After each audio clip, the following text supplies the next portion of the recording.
जीवन की है साधना, प्रभु राम का है ये नाम। मन वाणी और कर्म से जप ले आठों याम। शिवांके बिहारी लाल की जय, राधा रानी सरकार की जय। माघ मास का 28वां अध्याय। वशिष्ठ जी कहने लगे कि हे राजा दिलीप, बहुत से जन समूह सहित अछोद सरोवर में स्नान करके सुखपूर्वक मोक्ष को प्राप्त हो गए। तब लोमश जी कहने लगे, संसार रूपी इस तीर्थ राजा को सब श्रद्धा पूर्वक देखो।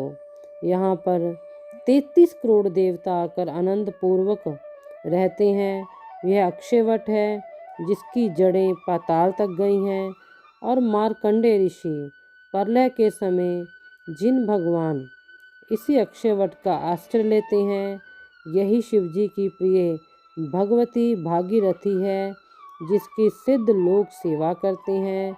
यह गंगा स्वर्ग के हेतु पताका है, जिसका जल पीकर मनुष्य मुक्त हो जाते हैं। हे मुनि, सभी प्राणी इस नदी को यमुना से मिली हुई पाते हैं। इसका संगम बड़े पुण्य से प्राप्त होता है। इसके स्नान से जन्म मरण रूपी दावानल से कोई नहीं लतपता, परंतु ज्ञान प्राप्त करके मुक्त हो जाता है। यहाँ पर स्नान करने से सभी प्राणी बिना ज्ञान से ही मुक्त हो जाते हैं। इसलिए ब्रह्मा जी ने यह यज्ञ करने की इच्छा की थी। इसी संगम में भगवान विष्णु ने स्त्री प्राप्ति की इच्छा से स्नान करके लक्ष्मी जी को प्राप्त किया।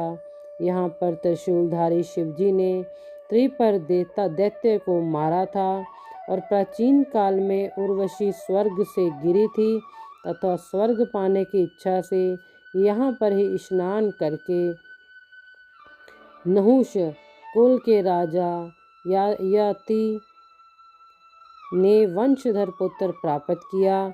यहाँ पर इंद्र ने प्राचीन काल में धन की इच्छा से स्नान किया था और माया से कुबेर के सब धन को प्राप्त किया।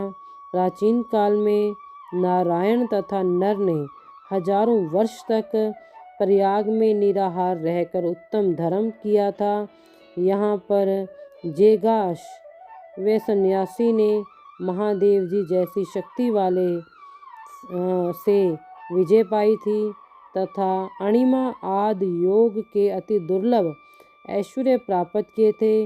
इसी क्षेत्र में तपस्या करके श्री भरद्वाज सप्त ऋषियों में शामिल हुए थे, जिन्होंने भी यहाँ स्नान किया।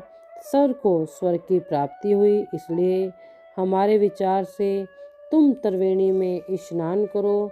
इस स्नान से पहले किए हुए तुम्हारे सब पाप नष्ट हो जाते हैं और संपूर्ण भैभवों को प्राप्त हो जाओगे। ऋषि के इस प्रकार के सत्य वचन सुनकर सभी त्रिवेणी में स्नान करने लग गए, और उसी स्नान करने से सबकी पिशाचना नष्ट हो गई। शाप से विमुक्त होकर उन्होंने अपना शरीर धारण कर लिया।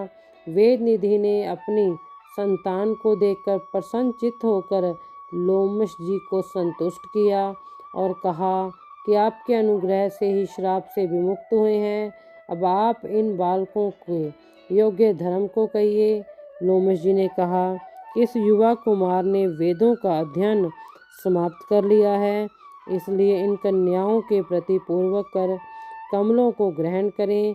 तम लोमश जी तथा कमलों को ग्रहण करें।